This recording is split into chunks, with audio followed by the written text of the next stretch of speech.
NMR start करते हैं। ठीक है, सब लोग सामने देखना। तो NMR क्या है, इसको हम शॉर्ट में लिखते हैं NMR। ठीक है, N फॉर क्या है, न्यूक्लियर, नाभिकीय, जिसको हिंदी में क्या बोलते हैं, नाभिकीय, न्यूक्लियर, इसको बोलोगे मैग्नेटिक, और इसको बोलोगे रिजोनेंस। ठीक है, nuclear magnetic resonance. N for nuclear, N जो वर्ड है वो किसको डिफाइन कर रहा है, न्यूक्लियर, और एम फॉर मैग्नेटिक और आर फॉर रिजोनेंस। ठीक है, हिंदी का शब्द हो गया नाभिकीय चुंबकीय अनुनाद। ठीक है, तो जब किसी भी नाभिकीय क्षेत्र में, ठीक है, किसी नाभिक जिसके पास में कोई भी जो प्रोटॉन होंगे वो उनके विभिन्न कोणीय संकेत में जब हम उसको चुंबकीय क्षेत्र में गुजारते हैं, है ना, ले जाते हैं, तो चुंबकीय क्षेत्र में क्या होगा, उसके साथ वो अनुनाद प्रदर्शित करता है। ठीक है, और उस अनुनाद के कारण ही क्या होगा, उसमें जो घटना प्रदर्शित होगी वो टोटल स्टडी हमारी NMR कहलाएगी। ठीक है, नाभिकीय चुंबकीय अनुनाद कहलाएगी। ठीक है, अब विभिन्न चुंबकीय जो, जैसे हम लोग एक छोटा सा एग्जाम्पल लेते हैं, इसमें हमारे पास क्या टोटल स्टडी क्या होगी, किसी एक प्रोटॉन को हम एक छोटे से मैग्नेट के रूप में मानते हैं। ठीक है, छोटा सा जैसे एक चुंबक होता है, उस चुंबक में नॉर्थ और साउथ पोल होते हैं, है ना, नॉर्थ और साउथ पोल होंगे। तो इस प्रकार से नॉर्थ से साउथ की तरफ क्या होती है, मैग्नेटिक वेव्स डेवलप होंगी। ठीक है, चुंबकीय रेखाएं इस तरह से, ठीक है, यहाँ पे ये इसका एरर होगा। ठीक है, तो इस तरह से चुंबकीय क्षेत्र नॉर्थ से साउथ, ये इस फील्ड में अगर किसी चुंबकीय क्षेत्र में अगर हम किसी प्रोटॉन को रखेंगे तो वो क्या करता है, उसके प्रति अपना आकर्षण अनुभव करेगा। ठीक है, तो हमारा जो नाभिक है, नाभिक, ठीक है, उस नाभिक में क्या उपस्थित है, प्रोटॉन और न्यूट्रॉन उपस्थित है। दो कण उपस्थित है, एक प्रोटॉन है और एक है न्यूट्रॉन। ठीक है, प्रोटॉन में धनावेश उपस्थित है और न्यूट्रॉन में जीरो आवेश है ना, जीरो आवेश, कोई चार्ज नहीं है, जीरो चार्ज है। ठीक है, इसमें जीरो चार्ज है, इसमें पॉजिटिव चार्ज। ठीक है, इसमें धन आवेश, नाभिक का कुल धन आवेश कहाँ पे उपस्थित होता है, नाभिक में। ठीक है, प्रोटॉन में जो जितने प्रोटॉन होंगे उनका पॉजिटिव चार्ज, और इसके बाहर की कक्षाओं में कक्षाएं हैं, वृद्धि पथ है, जहाँ पे इलेक्ट्रॉन क्या कर रहा है। ठीक है, जहाँ पे इलेक्ट्रॉनों के पाए जाने की संभावना 90 से 95% है, तो वो भाग ऑर्बिटल हो गया, और वो वृद्धि पथ में इलेक्ट्रॉनों के घूमने की स्थिति को बताएगा। तो ये पहली कक्षा हो गई, फिर ये दूसरी कक्षा है, मान लीजिए तीसरी कक्षा है, ऐसे इन कक्षाओं में क्या होगा, इलेक्ट्रॉन होगा। ठीक है, ये जितने भी इलेक्ट्रॉन, पहली कक्षा में क्या हो गए, 2 इलेक्ट्रॉन हो गए, फिर दूसरी कक्षा में, ठीक है, 2 3 4, E माइनस कर दिया मैंने, है ना, E माइनस मतलब इलेक्ट्रॉन हो गए। पहली कक्षा में 2 इलेक्ट्रॉन हुए, है ना, दूसरी कक्षा में कितने हो जाएंगे, है ना, 2s2 2p, है ना, 2p 6, 2s2 और 2p में 6, 1s2, है ना, तो 2 हो गया पूरा। इसमें 6 7 8, तीसरी कक्षा में 3s 3p 3d, है ना, इसमें 10 और इसमें 6, इसमें कितने 2, कितने हो गए, 10 से 16 17 18 इलेक्ट्रॉन हो गए। ऐसे करके हम लोग कक्षा में, तो हम यहाँ पे सीधे न्यूक्लियर मैग्नेटिक रेजोनेंस पे क्या पढ़ेंगे, प्रोटॉन को पढ़ेंगे। केवल हमको और कुछ नहीं पढ़ना, हमको क्या पढ़ना, प्रोटॉन, मतलब नाभिक के अंदर की चीजें पढ़ना है। इसके पहले की चीजों को हम बिल्कुल हटा देते हैं। ठीक है, अब वो जो प्रोटॉन होगा, ठीक है, अब नाभिक का जितना भार है, ठीक है, सॉरी नाभिक का भार नहीं, नाभिक में जो परमाणु क्रमांक है उसमें उपस्थित प्रोटॉनों की संख्या को प्रदर्शित करता है।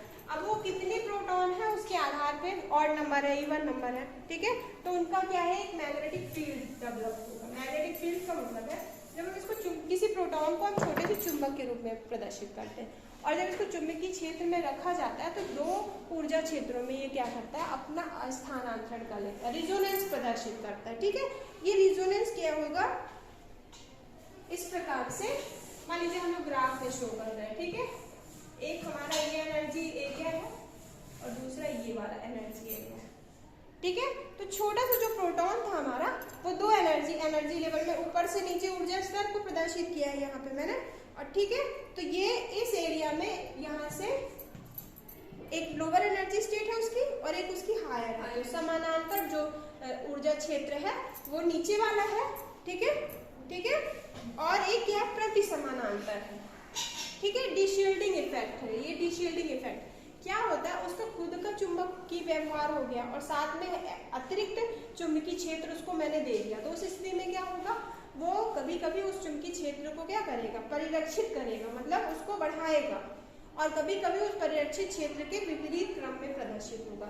तो विपरीत क्रम में प्रदर्शित होने को उसको हम लोग बोलते हैं प्रति समानांतर क्षेत्र, ठीक है, और ये समानांतर क्षेत्र होगा। तो दो क्षेत्र ऊर्जा क्षेत्र में ये प्रदर्शित होगा, और इन दोनों ऊर्जा क्षेत्र का ये जो गैप है बेटा, ये डेल्टा ई कहलाएगा। इसकी और इसके बीच की डिस्टेंस है ना, लगभग यहाँ के बीच की दूरी है जो, वो डेल्टा ई कहलाएगी। इस डेल्टा ई को ही हम कैलकुलेट करते हैं, ठीक है। इसी को हम क्या बोलते हैं, केमिकल शिफ्ट या रासायनिक विस्थापन, ठीक है। इसमें फ्रीक्वेंसी जो भी होगी उसकी वो B0, ठीक है, उसके इक्वल होती है। B0 मतलब बताइए B0 क्या होगा, गायरोमैग्नेटिक जो रेशियो है उसमें, ठीक है।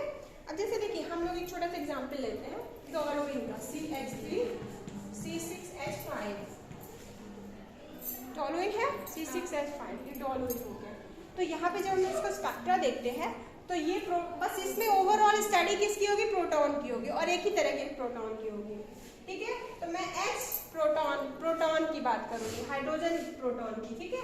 तो एक ये वाले प्रोटॉन है, इस कार्बन के तीनों प्रोटॉन क्या एक ही जैसे हैं, HH, ठीक है। और यहाँ पे सब में देखोगे तो इनका सबका व्यवहार क्या है, कितने भाग में प्रदर्शित हो रहा है,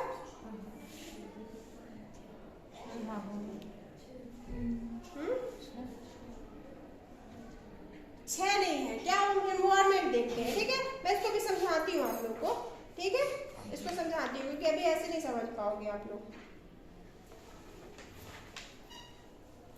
इसको इसमें बताना पड़ेगा क्योंकि यहाँ पे देखिए हाइड्रोजन है, तो ये हाइड्रोजन इस कार्बन से जुड़ा है, इसमें न्यूक्लियस पार्ट है, तो ये तो सेम एनवायरनमेंट के हो गए, लेकिन इसके बगल में ये वाला प्रोटॉन एक जैसा हो गया, ठीक है। तो इसके बाद ये वाले एक सेम जैसे हो गए, ठीक है। हम लोग बाहर के बगल के प्रोटॉनों को स्टडी करते हैं, बगल में किस तरह का प्रोटॉन का बिहेवियर है, इसको भी आगे अच्छे से बताते हैं, ठीक है। NMR पे सबसे ज्यादा ध्यान ही देना पड़ेगा कि प्रोटॉन हो गया, जैसे मैं बोल रही हूँ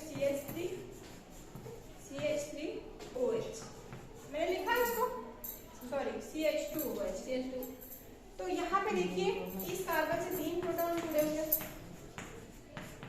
इससे 2 जुड़े हुए, फिर यहाँ ऑक्सीजन के बाद 3 प्रोटॉन, है ना। सारे प्रोटॉन क्या है, हाइड्रोजन की काउंट करेंगे, है तो कार्बन में भी प्रोटॉन ना, इस कार्बन में ऑक्सीजन में भी प्रोटॉन होगा, लेकिन हम लोग NMR को जो न्यूक्लियर मैग्नेटिक रेजोनेंस है उसमें प्रोटॉनों के व्यवस्था के आधार पे इसको और प्रकार में विभाजित करते हैं। कौन कौन से प्रकार है, जैसे हम लोग प्रोटॉन को, हाइड्रोजन के प्रोटॉन को स्टडी करेंगे तो इसको HNMR कहते हैं, क्या बोलते हैं, NMR, ठीक है, प्रोटॉन NMR या HNMR भी बोलते हैं इसको, अथवा में और क्या लिख सकते हैं, HNMR, ठीक है। अगर हाइड्रोजन के प्रोटॉन को स्टडी किया जाएगा, हाइड्रोजन के प्रोटॉन को देखा जाएगा और फिर स्पेक्ट्रा दिया जाएगा तो इसको HNMR कहते हैं। अगर कार्बन को देखा जाएगा, कार्बन के प्रोटॉन को, तो CNMR इसको बोलते हैं, ठीक है, CNMR, इसको क्या बोलोगे, कार्बन NMR, ठीक है, क्योंकि क्या है कार्बन के प्रोटॉन।